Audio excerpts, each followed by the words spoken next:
família! Sejam bem-vindos a mais um estudo do Evangelho de Jesus, segundo escreveu Mateus. Como a gente viu no episódio passado, o capítulo 17, hoje nós veremos o capítulo 18. E se você ainda não é inscrito no canal, se inscreve aí, deixa o like aí para poder fortalecer, para poder engajar mais o vídeo, entregar para mais pessoas. Que a nossa meta aqui é entregar a palavra de Deus para o máximo de pessoas que a gente conseguir.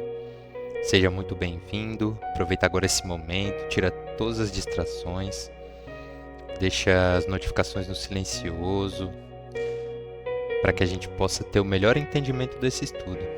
Que a gente vai fazer uma leitura maravilhosa e antes disso, nós vamos pedir o Espírito Santo em oração para que ele esteja aqui com a gente, para que a gente possa fazer esse estudo de maneira ordenada, que seja de uma forma positiva e que a gente possa glorificar o nome de Deus com ele. Então, vou te convidar para orar comigo agora. Respira fundo. Esteja aqui, presente agora.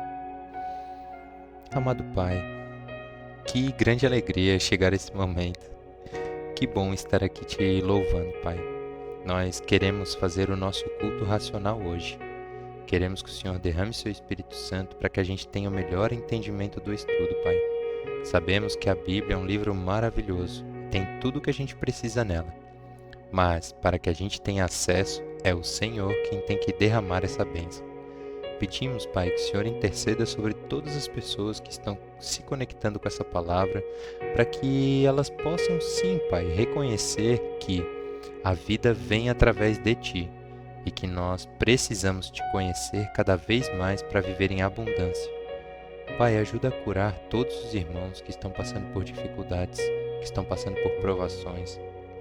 Abençoa, Pai, todas aquelas pessoas que hoje não têm uma casa, não tem muitas vezes a internet ou um meio de estar se conectando através desse movimento que a gente faz aqui no YouTube.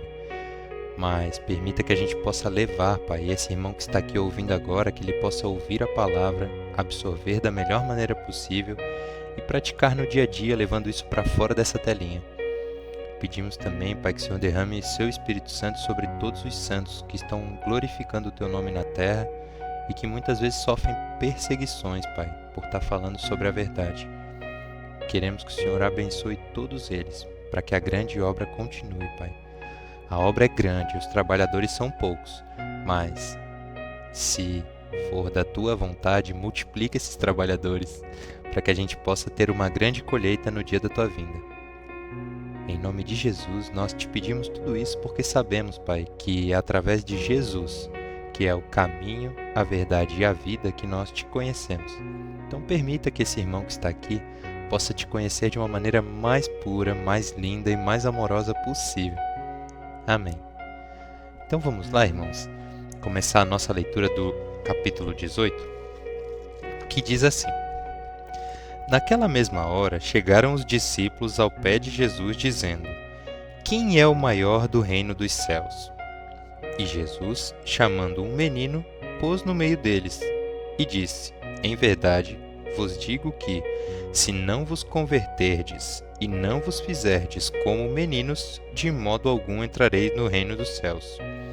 Portanto, aquele que se tornar humilde como este menino, esse é o maior do reino dos céus. Olha que legal que Jesus está falando aqui, né? Os discípulos estão preocupados com hierarquia, né? Que são os olhos do homem, né? A gente imagina que até a palavra, né, quando veio prometendo que viria um Salvador, um Libertador, muitas vezes a gente imagina, ou o ser humano imaginava que viria um governante terrestre. Mas quando Jesus se apresentou, ele disse que o reino dos céus era diferente do reino terrestre. E olha que abordagem legal que ele está dizendo aqui, né? No 4, portanto, aquele que se tornar humilde como este menino, como uma criancinha, este é o maior no reino dos céus. Porque as criancinhas são puras, são curiosas. E é isso que Jesus estimula a gente a fazer. O 5 continua assim: E qualquer que receber em meu nome um menino tal como este, a mim recebe. Olha que maravilhoso que ele está falando aqui, ó. Que quem receber em nome de Jesus qualquer pessoa, porque se abriu, se permitiu e foi humilde, assim também recebe Jesus. Olha que maravilha, né? Então quer dizer que quando a gente trata alguém bem, a gente está tratando a Deus bem. Que privilégio! E o 6 diz assim, ó: mas qualquer que escandalizar um destes pequeninos que creem em mim, melhor que fora que se lhe pendurasse ao pescoço uma mó de azenha e se submergisse na profundeza do mar. Aqui, essa tradução, ela fala umas coisas difíceis, né? Uma mó de azenha. Algumas traduções dizem, né? É melhor que pendurasse uma corda com uma pedra no pescoço e fosse para a profundeza do mar, né? Então, o que ele está dizendo ali, ó? Qualquer que escandalizar um desses pequeninos que creem em mim. Então, existe uma condição para que Jesus intervenha. E qual é a condição? Como ele disse ali, ó, que crê em mim. Então, irmãos, é importante que a gente acredite nele, né? Mediante a isso, teremos um ajudador, um advogado e alguém que toma nossas próprias dores. O 7 continua assim: ai do mundo por causa dos escândalos, porque é mister que venham escândalos, mas ai daquele homem por quem um escândalo vem. Portanto, se a tua mão ou o teu pé te escandalizar, corta-o e atira para longe de ti. Melhor é entrar na vida coxo ou aleijado do que, tendo 2 mãos ou 2 pés, seres lançado no fogo eterno. Então, olha o que Jesus está falando. Se a nossa mão ou o nosso pé nos escandalizar, a gente tem que arrancar ele fora da gente. E isso está relacionado, gente, a nosso comportamento, né? O que ele está falando ali. Se o nosso olho direito, né, não faz tropeçar, que é o que está dizendo no 9, ó, se o teu olho te escandalizar, arranca-o e atira para longe de ti. É melhor te entrar na vida com um só olho do que, tendo os 2 olhos, seres lançado no fogo do inferno. Ele está dizendo ali, ó, tudo que faz a gente tropeçar é bom que a gente tire da nossa vida. Então, em muitos momentos, a gente vai ter que fazer sacrifícios. E a palavra está dizendo, Jesus está dizendo que esse sacrifício ele pode ser considerado como uma parte nossa. Seja ele um olho, uma perna ou qualquer coisa que seja relacionada, né? O 10 continua assim: vede, não desprezeis alguns desses pequeninos, porque eu vos digo que os seus anjos nos céus sempre veem a face do meu Pai que está nos céus, porque o Filho do Homem veio salvar o que tinha se perdido. Olha que legal! Porque o Filho do Homem veio salvar aquele que tinha se perdido. O 12 continua assim: que vos parece? Se algum homem tiver 100 ovelhas e uma delas se desagarrar, não irá pelos montes, deixando as 99 em busca da que se desagarrou? Olha que lindo isso aqui, né? A gente fala que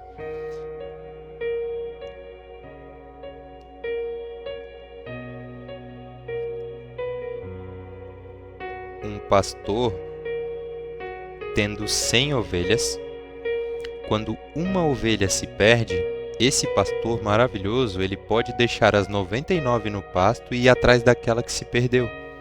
E Jesus faz isso com a gente, quando ele deixa todas aquelas no pasto para poder vir atrás de nós, né? Então, quando ele faz esse movimento e busca nós na intimidade, o que ele está falando? Que cada um de nós somos importantes. É isso que a gente tem que ter em consideração, que Jesus faz questão de estar conosco. Faz questão de estar presente e de buscar a gente onde quer que a gente vá, né? Essa é a grande missão dele. E se porventura achá-la, em verdade eu vos digo que maior prazer tem por aquela do que pelas 99 que não se desgarraram. Gente, olha isso aqui como é importante. Porque ele está dizendo aqui, ó, e se porventura ele achar essa ovelha, em verdade eu vos digo que maior prazer tem por aquela do que pelas 99 que não se desgarraram. Às vezes, irmãos, a gente não se sente digno de receber Jesus, ou não se sente digno de que Ele vá atrás de nós. Mas a palavra está garantindo para a gente que o bom pastor, ele se alegra de uma maneira incalculável, aonde aquela ovelha que tinha se perdido, o sentimento de perda que ele tinha, quando ele recupera ela, é a maior alegria que ele tem quando recupera para o rebanho, né? Então, é um convite que Jesus faz para nós. Quando a gente está fora do rebanho, ele sente nossa falta, porque ele é o nosso pastor. O 14 diz assim: também, não é vontade de nosso Pai que está nos céus que um desses pequeninos se perca. Ora, se o teu irmão pecar contra ti, vai e repreende-o, entre ti e ele só. Se te ouvir, ganhaste teu irmão. Mas, se não te ouvir, leva ainda contigo um ou dois, para que pela boca de 2 ou 3 testemunhas toda a palavra seja confirmada. E se não as escutar, dize-o à igreja. E se também não escutar a igreja, considera como um gentio e publicano. Irmãos, isso aqui é muito forte. Porque o que Deus está falando ali? Ora, se um irmão peca contra ti, você tem que conversar com ele. Certo? Certo. Conversou com o irmão, resolveu, ganhaste o teu irmão. Mas, se o teu irmão não te ouvir, que ali ele está falando para resolver no tete a tete, não resolveu no tete a tete, chama 1 ou 2 testemunhas para poder conversar sobre o assunto e tentar dialogar sobre isso juntos, de modo que fique imparcial, mas que coloque outras pessoas para tentar te ajudar nessa jornada, porque a meta é ganhar o nosso irmão de volta, né? Mas o que ele diz? Se ele não escutar, dize-o à igreja, porque daí não tem a ver mais com 1 ou 2 testemunhas, mas tem a ver com toda a organização de Deus. E se ele não escutar a igreja, considera-o como gentil e publicano. Gente, isso aqui é muito sério porque a gente precisa sim fazer as pazes. A gente precisa sim estar junto como organização e como corpo de Cristo. E é isso que ele quer, né? Ele quer um corpo unido e com uma unidade de linguagem. Então a gente tem que ter o perdão como a matriz da nossa relação como pessoa. O 18 continua assim: em verdade eu vos digo que tudo que ligardes na terra será ligado no céu, e tudo que desligardes na terra será desligado no céu. Também vos digo que, se 2 de vós concordarem na terra acerca de qualquer coisa que pedirem, isso lhes será feito por meu Pai que está nos céus. Olha só que maravilha, gente. O que Deus está falando aqui é que se a gente concorda em pedir coisas em nome de Deus, para que seja de benefício comum, Ele certamente fará. Olha que maravilha, como Ele pede para a gente fazer isso junto como organização, né? Porque olha o que Ele diz no 20, olha só que maravilha o que está escrito ali. Que até é um versículo que eu já tinha usado em alguns estudos anteriores, né? Porque a palavra diz assim no capítulo 20, no versículo 20 do 18. Porque onde estiverem 2 ou 3 reunidos em meu nome, aí estou no meio deles. Então olha que bênção, irmãos. Quando a gente faz esse movimento, que eu tô aqui e você tá aí, e a gente junto pede a presença de Deus naquela oração maravilhosa quando a gente vai começar o estudo, naturalmente Deus está aqui com a gente. Então, se você recebe essa palavra, e se você está aqui orando, pedindo para Deus estar aqui presente, é isso que acontece. O 21 continua assim.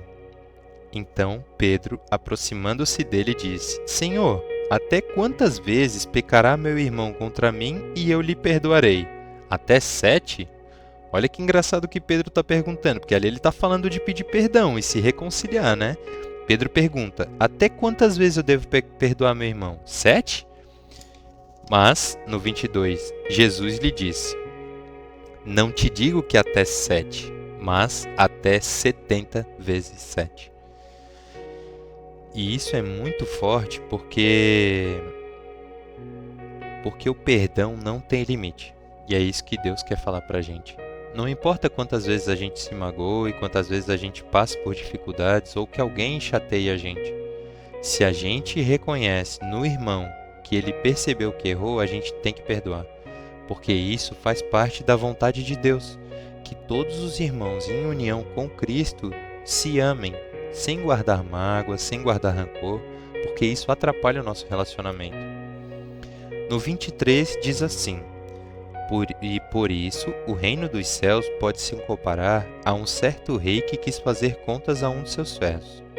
E, começando a fazer contas, foi-lhe apresentado um que devia 10.000 talentos, e, não tendo ele com que pagar, seu senhor mandou que ele e sua mulher e seus filhos fossem vendidos com tudo quanto tinha, para que sua dívida se lhe pagasse.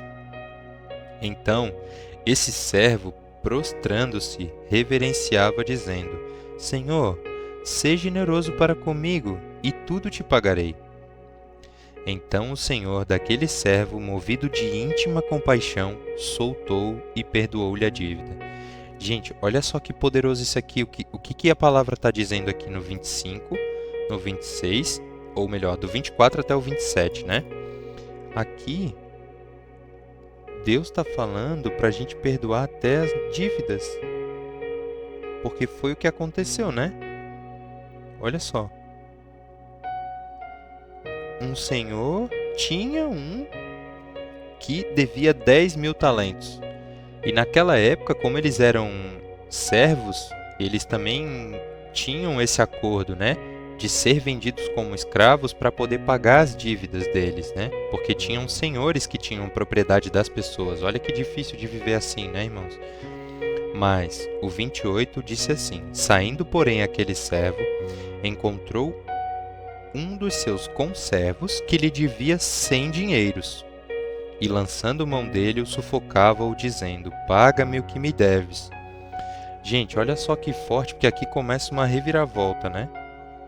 Porque esse mesmo cara que estava devendo 10.000 talentos, ele pediu perdão para o senhor dele. O senhor dele perdoou ele e a família dele. Mas, quando esse rapaz encontrou um de seus conservos que lhe devia 100 talentos, o que ele fez? Ele lançou a mão, pegou pelo pescoço e começou a cobrar ele, dizendo que ele tinha que pagar. Então o seu companheiro, prostrando-se em seus pés, rogava-lhe, dizendo: Seja generoso para comigo, e tudo te pagarei. A mesma situação que aconteceu com ele como credor ou como devedor, agora está acontecendo como credor, né? E vamos ver como é que ele se comportou. No 30 diz assim: Ele, porém, não quis, e antes foi encerrá-lo na prisão até que pagasse a dívida. Gente, olha que feio isso, né? Ele foi perdoado de uma dívida, mas quando foi a vez dele perdoar, ele não perdoou. E olha o que aconteceu com ele no 31, diz assim: Vendo, pois, os seus conservos o que acontecia, contristaram-se muito, e foram declarar ao seu senhor tudo o que se passara. Olha só que doido, né? Porque ali o que está acontecendo? Ó? Ele foi perdoado, teve a chance de perdoar e foi cobrar o cara. Quando o cara pediu perdão, ele não perdoou e lançou o rapaz na prisão. Os conservos, vendo aquela situação, foram contar para o seu senhor o que tinha acontecido. E no 32 diz assim: Então o senhor, chamando à sua presença, disse-lhe: Servo malvado, perdoei-te toda aquela dívida, porque me suplicaste. Não devias tu igualmente ter compaixão do teu companheiro, como também tive misericórdia de ti? E indignado, seu senhor os entregou aos atormentadores, até que se pagasse tudo o que devia. Assim vos fará também o Pai Celestial, se do coração não perdoardes cada um dos seus irmãos as suas ofensas. Então, olha o que Deus está falando aqui. Deus está falando, nessa parábola dos talentos aqui, né? Nessa abordagem das dívidas, ele está falando sobre o perdão. Ele não está falando sobre dinheiro. Embora a gente esteja vendo a citação falando de talentos, o que Deus quer dizer aqui, no 35 ele explica, ó. Assim vos fará também meu Pai Celestial, se do coração não perdoardes cada um do seu irmão as suas ofensas. O que ele está dizendo, gente, é que assim, muito a gente peca, e a gente peca contra Deus primeiro. Porque antes de pecar contra o nosso irmão, assim como aquele rapaz que estava ali, quando ele não perdoou a dívida do seu conservo, que mal que ele fez, né? Ele fez o mal para todos os outros conservos. Então, quando a gente serve a Deus e a gente recebe o perdão de Deus, o nosso perdão ele é um perdão incalculável, porque só Deus sabe o quantos pecados a gente cometeu. E o que ele está dizendo é que todos os pecados que ele nos perdoou é 1% do que a gente deve fazer com as pessoas, né? Ele usou essa expressão dos 10 mil para 100 talentos, né? Então ele quis dizer, gente, o que vocês têm que perdoar é pequenininho perto de tudo que eu já perdoei vocês. Então, que a gente tenha essa clareza, irmãos. Porque esse estudo, né, no finalzinho dele, deixou muito claro que o fato da gente não perdoar o nosso irmão, o nosso Pai também não perdoará. Então, olha que importante a gente colocar no lugar do outro, né? Então, aquele servo que foi perdoado da grande dívida, não perdoou. E por não ter perdoado, ele foi encaminhado aos atormentadores, né? Até que ele pagasse toda a dívida. Então, irmãos, é muito perigoso quando a gente julga que, mas aconteceu comigo e eu não vou perdoar, sabe? Isso é muito difícil para mim. Porque o que Deus está falando aqui é, façam como eu fiz. Eu perdoei vocês dos seus erros, dos seus pecados, e esse é o convite que eu faço a vocês também. Que a gente reconheça o nosso pecado, irmão. Se a gente tem hoje a crença ou a certeza de que a gente tem alguma coisa para perdoar, que a gente seja capaz de fazer isso. Como disse o versículo 35, assim vos fará também meu Pai Celestial, se do coração não perdoardes a cada um do seu irmão. Então que a gente tenha essa clareza, né? Que Deus, ele perdoa a gente, mas ele também ensina a perdoar. E se a gente ama a Deus, a gente tem que perdoar nosso irmão. E como disse Pedro, né? Pedro perguntou para ele ali, no 21. Aproximando-se Pedro dele, né? Disse, Senhor, até quantas vezes pecará meu irmão contra mim e eu lhe perdoarei? E no 22, Jesus disse, não digo que até 7, mas 70 vezes 7. Então quer dizer que o nosso perdão ele tem que ser sem medidas. Desde que a gente veja o arrependimento e que a gente peça perdão por isso. E esse estudo é maravilhoso porque a gente recebe, né? A gente recebe, como a gente recebeu ali no comecinho, né? Quando fala ali, né? Que nós somos uma ovelha do reino de Deus e que Ele se alegra de resgatar a gente. Então que a gente possa fazer jus a esse resgate, que a gente seja recebido com muito amor por Deus, mas que a gente saiba receber todos aqueles que também estão perdidos e que tenham amor para receber, né? Porque o que ele está dizendo ali na parte que ele diz, né? O grande ponto que para mim fez toda a virada de chave na minha cabeça é o versículo 13, né? O 12 e o 13. O 12 diz, se algum homem tiver 100 ovelhas e uma delas se desagarrar, não irá pelos montes deixando as 99 em busca da que se desagarrou? Então é isso que a gente tem que ter em mente, porque no 13 diz assim, e se porventura achá-la, em verdade vos digo que maior prazer tem por aquela do que pelas 99 que não se desgarraram. Porque, gente, não tem coisa pior do que perder algo que é nosso. Imagina Deus perdendo os seus filhos para o mundo e vendo eles perdidos por aí. Imagina a tristeza que deve ser para ele. E quando ele consegue resgatar essa ovelha, a palavra diz que a festa que ele faz e a alegria que ele sente é muito maior do que aquelas que não se desgarraram. Então, irmãos, para mim, esse é o versículo do dia, porque isso diz muito sobre mim. Porque durante muito tempo eu fui essa ovelha desgarrada, perdida, desorientada, e que Deus foi atrás de mim para poder me resgatar. E é por isso que a gente faz esse movimento, sabe? Para poder resgatar todas as ovelhas que estão perdidas no reino, né? Talvez Deus esteja me usando para te entregar essa palavra para que você se reconheça também como uma ovelha perdida. Pode ser que você esteja afastado de Deus, se sentindo de certa forma triste ou não se sentindo amado, e eu posso te garantir, irmão, que Deus, ele quando te encontrar e quando você voltar para o rebanho, a festa vai ser grande. E é isso que ele quer que a gente faça. Então, eu convido você também a digitar aí qual foi o versículo que mais chamou a atenção desse estudo. Porque a gente chegou ao fim dele, porque ele é bem curtinho, ele é bem rapidinho, né? Passa tão rápido, mas ele é tão poderoso e tão transformador que a gente percebe esses exemplos, né? De que a gente tem que exercer o papel de Deus na terra. Nós, como irmãos, temos que sim perdoar o nosso irmão, procurar as ovelhas perdidas para fazer a vontade de Deus. Porque Deus já veio e deu exemplo. E ele diz que é papel nosso reconhecer, e muitas vezes quando o irmão que a gente tem alguma desavença e que junto, sozinho, a gente não consegue ter uma conversa, a gente tem que chamar outras pessoas junto para que a gente tenha um entendimento. Porque o que Deus está falando? Ele está falando, gente, vocês têm que resolver as coisas por vocês. Tenta resolver sozinho. Não deu? Chama alguém para ajudar. Não deu? Chama a igreja toda para ajudar. E é isso que a gente tem que fazer. A gente está aqui para se ajudar. Para se ajudar a perdoar, para se ajudar a se levantar, a encontrar os irmãos. Então, eu te agradeço se você ficou até aqui.